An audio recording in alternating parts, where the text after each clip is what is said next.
Welcome to Crossroads. New tariffs are expected to be announced against the Chinese Communist Party within around 2 weeks. Now, it's expected to encompass a long list of products from electric vehicles to chips to medical devices, maybe others as well. Reuters is saying the U.S. Trade Representative's office said on Tuesday that some of the steep U.S. tariffs increases on an array of Chinese imports, including electric vehicles and their batteries, computer chips, and medical products, will be delayed by at least 2 weeks. And it's that USTR said in May those tariffs would take effect on August 1st. We just passed it. But the office said it is still reviewing 1,100 comments received and now expects to issue a final determination in August, so soon. And as the office added, the new tariffs will take effect approximately 2 weeks after the final determination is released, and that President Joe Biden in May opted to keep tariffs put in place by his Republican predecessor, Donald Trump, while ratcheting up others, including a quadrupling of import duties on Chinese EVs to over 100% and doubling semiconductor duties to 50%. Now remember, part of this is about just existing tariffs, the stuff that started under Donald Trump. But there are other key parts, like the Chinese Communist Party enabling Russia's war, the increased CCP military threats, and also the Chinese Communist Party openly trying to push the United States out of its markets. Again, a lot of these tariffs started when the U.S. started a trade war with the Chinese Communist Party. The context was, back in 2019, 2018, right around then, Donald Trump was trying to make a trade deal with the CCP. And then COVID happened. COVID outbreak, of course, spread around the world. The CCP had wolf warrior diplomacy. They were attacking other countries, in terms of trade, like punishments, like Australia and so on. And of course, that started a deeper trade war. The tariffs and the punishments against the Chinese Communist Party put in place at that time were then maintained under Joe Biden. Joe Biden then expanded several of those, as we discussed some of them. But what we're seeing now is that the CCP, rather than pulling back, they've actually gotten more aggressive. And now it's come to the point where, for example, the CCP's economy and its ability to prop up Russia is what's causing the war in Ukraine. The CCP, using trade, is trying to actively undermine the United States among its allies. The Chinese Communist Party is increasing its military threats. And given this, of course, the big weak point for the CCP right now is not necessarily challenging it militarily, because we're not that far yet. It's on the business side. And so given these factors, the issues that led to the tariffs to be put in place in the first place have significantly increased from when they were first introduced. And so we're very likely to watch even deeper tariffs this time around. Now, look, the Chinese Communist Party's recent incursions into the air defense zone of Alaska, that's important. Because when the CCP did that, while, of course, still trying to make friendly gestures elsewhere, trying to be the peace broker between Russia and Ukraine, making deals with the Gaza Strip factions and so on, when it made those incursions into the Alaskan air defense zone, it was giving a direct threat to the United States using what could be, nuclear-capable bombers. And these direct threats against the United States, really could impact the decisions being made right now on how much deeper, possibly, these tariffs should go. Also, look, the Chinese Communist Party is trying to dump products from excess manufacturing on markets, and this has the potential to destroy some of these markets. Remember also, the European Union is talking about tariffs and also sanctions, notably against the Chinese Communist Party. Sanctions being, of course, mostly in response to the CCP being deemed the key enabler of Russia's war in Ukraine. But the tariffs also just being on the fact that because the CCP has excess manufacturing, they need to get rid of that. If they dump it onto a market, it's going to cause a price drop in the market, and it has the potential to destroy some of the local industries. And so the tariffs are necessary for the survival of some of these industries. That is the policy and the trend right now. And so the excess markets in China will also very likely be taken into consideration with this. When NATO determined that the Chinese Communist Party is the key enabler of Russia's ability to continue its war in Ukraine, that is also important. Because what's happening right now as well, the CCP has a dueling peace deal for Ukraine that opposes the US-led and kind of international order peace deal for Ukraine. If Volodymyr Zelenskyy accepts the peace deal on the CCP's side, that means that Russia and the Chinese Communist Party get what they wanted out of this, essentially. And right now is a key time because it looks like they really want to end this war. The sanctions or tariffs or whatever they choose to do at this time, that could be one of the decisive factors that affects this. Now, like I mentioned how this relates to the Russia and Ukraine, the key to ending the war again is not just on giving war funds to Ukraine. The U.S. has been backing Ukraine in the war. The key to ending the war right now, to disarming Russia, to bringing them to the negotiating table, is disabling the CCP's economy to the extent that the regime can no longer afford to keep the war going on its end. The CCP is the weak link, in other words, and its economy in particular, to end the war. China has become a vital partner for Russia. However, China has been accused of building up Moscow's war machine by providing critical components. Secretary of State Antony Blinken, he pointed out as much in a recent interview. Watch. What China is doing, or what some of its enterprises are doing, is to provide critical components for Russia's defense industrial base. Things like machine tools, microelectronics, and optics. Those are being used to help Russia on what's an extraordinary crash course effort to make more munitions, tanks, armored vehicles, missiles. And the actions that Russia's taken are going at a pace unlike any we've seen in its modern history, including the Soviet Union during the Cold War. And this could not be happening without the support that China's providing. We've taken action already against Chinese entities that are engaged in this. And what I made clear today is that if China won't act, we will.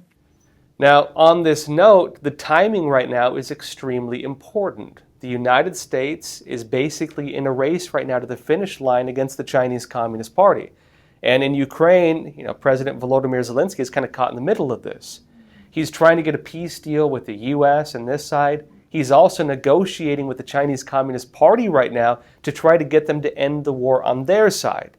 And the reason he's going to China for these talks is because the CCP, again, is the enabling factor on Russia's side. And because of this, he's going to China for talks on ending the war because he believes they can do it if they just stop supporting it.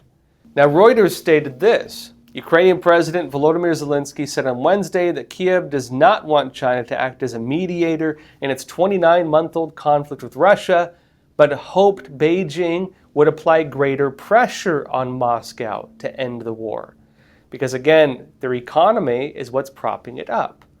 And notes that Zelenskyy, speaking to French media outlets, also said that while Ukraine insisted on restoring its 1991 post-Soviet borders, it would consider opening talks with Russia before all of Moscow's troops were withdrawn if the conditions were right. And he said, quote, "If China wants to, it can force Russia to stop this war. I do not want China to act as a mediator. I would like it to put pressure on Russia to put an end to this war." And he said that just as the United States is applying pressure, just as the European Union is applying pressure, the more influence a country has, the greater should be its pressure on Russia.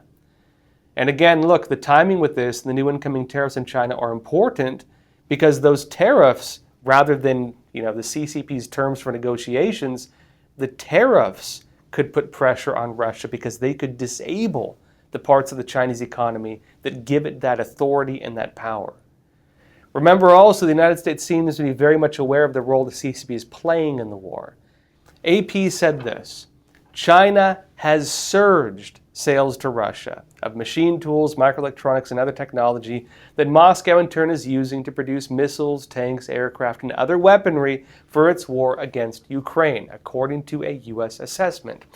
It says that two senior Biden administration officials who discussed the sensitive findings on April 12th on the condition of anonymity said that in 2023, about 90% of Russia's microelectronics came from China, which Russia has used to make missiles, tanks, and aircraft. It states that nearly 70% of Russia's approximately $900 million in machine tool imports in the last quarter of 2023 came from China. And again, given the fact that they have identified the elements that are supporting Russia's war, those could become targets. But actually, of course, just disabling those wouldn't technically deal with the whole thing, because this is trade between China and Russia, not trade between China and the United States or with Europe. If they want to actually impact this with tariffs, it's not really possible. They probably need sanctions.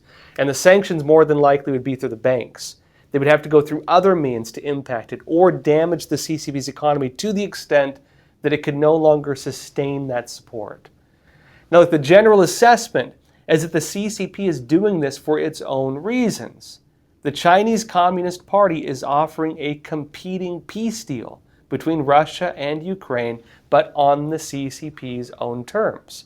And remember, as we've discussed before on the show, the CCP's agenda right now within Europe and within the Middle East and within Asia is this whole idea of a Eurasian empire.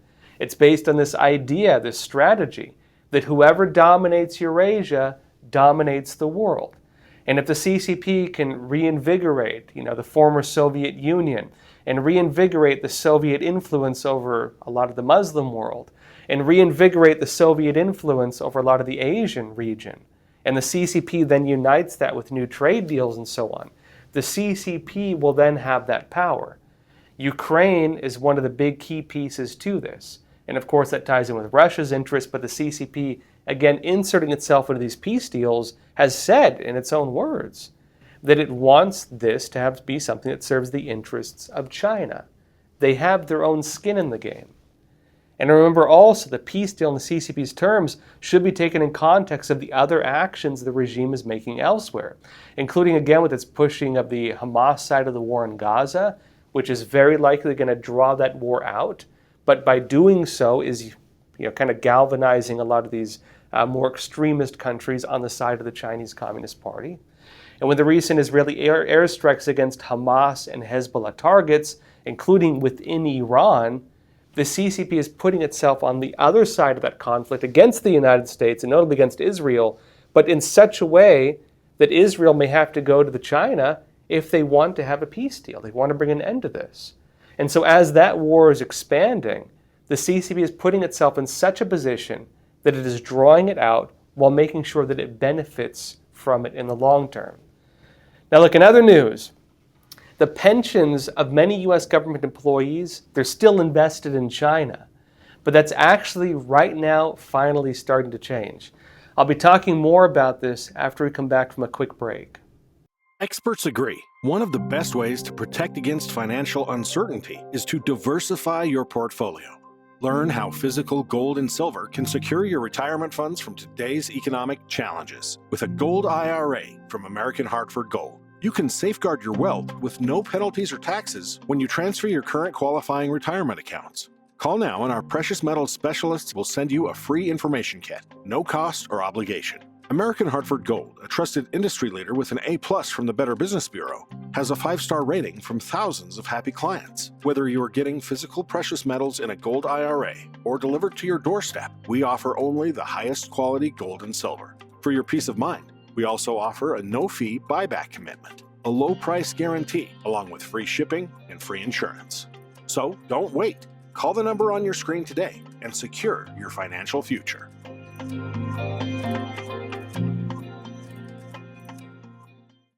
Welcome back. The pensions of many U.S. government employees are in China. Now, that's actually finally starting to change, and this could actually be gearing up right now, not just for upcoming tariffs on the CCP, which could impact the Chinese economy, but also on projections that the Chinese economy is in serious decline. People are taking their money out. The Epoch Times said that several states are divesting their public pension funds from China amid growing public distrust of the regime in Beijing, although billions of retirement dollars remain invested in the communist nation. It notes that 42 states have at least one public pension fund invested in China or Hong Kong, which again the CCP forcibly took over. According to the Rubicon report from Future Union, a nonprofit group headed by venture capitalist Andrew King. It states 5 states, Florida, Missouri, Indiana, Kansas, and Oklahoma, are divesting at least $1.2 billion in pension funds from China. In Illinois, legislation has been introduced to divest from adversarial nations. Arizona's governor has vetoed a similar measure, and we see this now continuing as a trend. Now, we're also seeing similar moves, notably with hedge funds. Reuters said global hedge funds have trimmed their exposure to Chinese equities to the lowest in 5 years while ramping up investment in Japan, Goldman Sachs said in a note to clients. It says the retreat highlights investors' deep-seated concerns about China's economy. Chinese shares are nearly flat this year, as early gains betting a rally fizzled owing to a disappointment over policy measures to revive a flagging economy. Again, during the third plenum, the CCP was expected to announce the big plan to save the Chinese economy. They had a lot of high talk, but nothing tangible. And they also warned about, pain to come, suggesting that really for the next maybe 10 years or longer, they just expect things to get bad. But it notes that selling an emerging market stock last month was led by China, with mainland A shares dominating the outflows, according to a Goldman Sachs Prime Service Team report this week. And as a result, it says hedge funds' net allocation to China, including investments in onshore and offshore Chinese equities, fell to the lowest level in 5 years, they said. But they note, in contrast, allocations to Japan climbed to 4-year highs by the end of July. Now, with this, of course, this suggests that it's not just based on strategy. It's not just based on concerns over adversarial nations, like some of these different states pulling pensions out of China are talking about. It's also just because of the basic kind of financial issues at hand and just basic, investor interests. If the hedge funds are pulling the money out of China, they're probably not doing it out of moral reasons. Usually not. They're doing it out of financial reasons. They're doing it because they think they're going to lose money if they're there. And that's based on, I think, stuff we're watching on the surface. Part of that, yes, does tie into the adversarial relationship, where the Chinese Communist Party is threatening many Western countries, many Asian countries, and of course also increasing a lot of these threats, including with recently flying bombers into the air defense zone of Alaska. Given that situation and the CCP's increased threats, impending tariffs, and also the talk of sanctions against the CCP, both in Europe and within the United States, the Chinese economy, based on the security element alone, could be impacted by political moves. But even aside from the political side, even when it just comes to the state of the Chinese economy itself, it does not have a clear roadmap to actually fix the problems that are currently leading to the crumbling of its economy. And investors are looking at these things, and they're pulling their money out. And notably, as they pull their money out, that is causing the problem to become worse in China. It's going to make it start spiraling. Because as it gets increasingly worse, as people pull their money out, and as the different methods it has tried to impose fail, which they have been, as that takes place, it's going to be less and less viable to have your money there.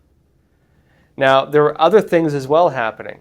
Now, we talked before about Temu and Shein, right? These are these big Chinese e-commerce websites that are trying to compete with Amazon, and they're doing it through a lot of kind of gray zone tactics.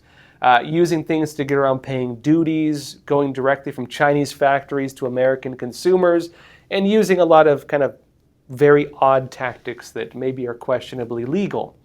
Well, Temu is now facing pressure not just outside of China, but also within China. Bloomberg said that hundreds of merchants staged a rally at PDD Holdings, Inc., their offices in southern China this week, protesting what they called unfair penalties that Temu's owner, that company, is increasingly levying. It notes the protest was the culmination of growing frustration among merchants and third-party sellers who feel that this top-level company, PDD, is increasingly squeezing them for revenues as it embarks on a costly global expansion. It notes their complaints center on PDD's practice of withholding payments to merchants who are judged to have fallen short on customer expectations. the people said. And that includes anything from missing delivery deadlines to mismatched product listings. It says those penalties or fines have risen sharply in recent months, often without a clear explanation, they said. PDD or Temu typically either withhold payments for products already sold or levy a fine of several times the retail prices. Some say it's even 5 times what they charge, like the fine for it if there are problems. And of course, that money goes in these Chinese factories. Now look, this is kind of to be expected. US companies, American companies, a lot of Americans may not know this, but globally, what they're known for is good service. Things like being able to return a product just because you don't like it. That is not what's normal in most of the world. Most of the world, if you buy a product and you don't like it and you bring it back to try to return it, they're going to point you to the door and tell you to go walk through it. They're not going to give you a refund. They're not going to take it back. They're going to show you to the exit. American companies have this type of service. And American companies maintain that as kind of one of the things that make us actually pretty viable for a lot of the world. But again, that's not normal. For a country like China to try to compete with that is going to be very difficult because, you need a lot of infrastructure.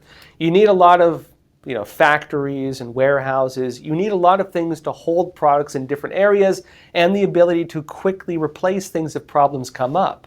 But the problem you have with Temu and Shein and these websites is that a lot of them go directly from factory to consumer, and notably all the way in China where the factories are. For them to just return it, you have to ship it all the way back to China, right? They cut out the middlemen. That's kind of how their whole system works. And the other side, with Amazon, for example, a lot of costs on returns or contested payments, they end up actually going to the vendors. This is actually not on Amazon itself, typically, and this is also something not widely known. If, for example, you buy a product on Amazon and you want to return it or you contest the payment, a lot of times the costs are not shouldered by Amazon. The costs are shouldered by the company that sold the product using their platform. And so if, for example, you buy a computer or you buy a shirt or something like that, and it doesn't arrive, for example, maybe there were problems in shipping, maybe someone stole your package, both are issues.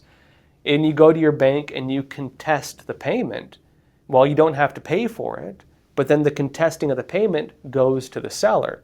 Now, under normal circumstances, if you buy a product from a local store in your neighborhood and you contest a payment, they can actually come after you and contest it with you. But oftentimes with these big platforms, that's very difficult. And so this type of customer service that exists, it's tied in with the banking system, it's tied in with the laws of this country, it's tied in with a lot of other infrastructure we have that allow for these types of things to happen. Customer service. China doesn't really have that. And so with Temu facing these problems now, one of their big issues is also that products are coming all the way from China. They cut the prices on shipping, by cutting out the middlemen, and then of course using various means to bypass different charges and shipping costs and duties and things like that. So the price on our side is kind of unrealistically low, but it also looks like they sell at a loss even despite that because they're trying to grow globally. So what happens then? If the vendors in China need to shoulder those costs here or in other countries, because there's a lot of them, when there are issues, then that really hits them hard because it's taking a company that works on a lot of gray zone tactics to cut costs and that puts all the actual costs when there are problems on the manufacturers, whenever something comes up. And that's going to be a lot of money, especially when you're dealing with a global company of that size and you're dealing with, customer service on a global level. And anytime there's an issue, you're shouldering the cost. This is likely going to be one of the big pieces of that big Jenga tower getting pulled out right from under it, because it's going to be difficult for that form of business model they have with this to sustain itself if they have to deal with this. But the other issue is, again, if they're going to be doing business in America, and if they're going to be doing business in parts of Europe, and business in a lot of other countries, and most importantly, if they want to compete with Amazon, then they need to have competing policies. They need to have things in place to make sure that when issues with customer service comes up, that they can resolve them.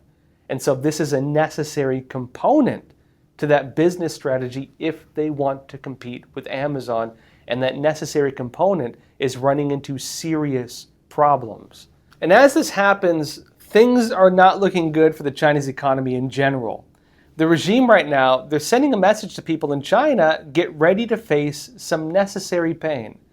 I'll be talking more about what's happening in the Chinese economy only on EpochTV.com. That's the uncensored streaming platform of the Epoch Times. So if you're watching on YouTube, Facebook, X, Rumble, there's a link in the description below. You can click on that and get access to the rest of this episode, as well as our library of shows and our hard-hitting documentaries on issues that really matter, like the Chinese Communist Party's 100-year plan to defeat the United States. The CCP is one of the biggest threats to America. They're using things like propaganda, even video games, entertainment, movies, culture, to subvert and influence the next generations. This unrestricted war against our country is one of the scariest but least understood issues of our time because, look, it's not tangible. It's all being done through soft power means and ideological subversion. I spent over a decade investigating the CCP subversion, and frankly, it's such an important issue that I made a documentary called The Final War, which exposes this 100-year plot of the CCP to take down America. So if you'd like to find out more about what's actually happening right now in the CCP's plots against America, watch The Final War. You can find the link in the description below, and I'll show you all a trailer before we go exclusively to EpochTV.com for the rest of this episode. I'll see you there. The greatest threat facing the United States is the CCP. The Epoch Times investigation team had studied the CCP for years, but what we uncovered was yielding evidence beyond our imagination. With Chairman Mao, with the Prime Minister, our talks have been characterized by frankness. The Clinton administration said, oh, don't worry about it. This will be a poison pill for China. China's strategic goal is to make sure that the U.S. has 4 enemies, and one of them must be a terrorist group. We are giving of our life's blood so that the Chinese Communist Party can survive and thrive.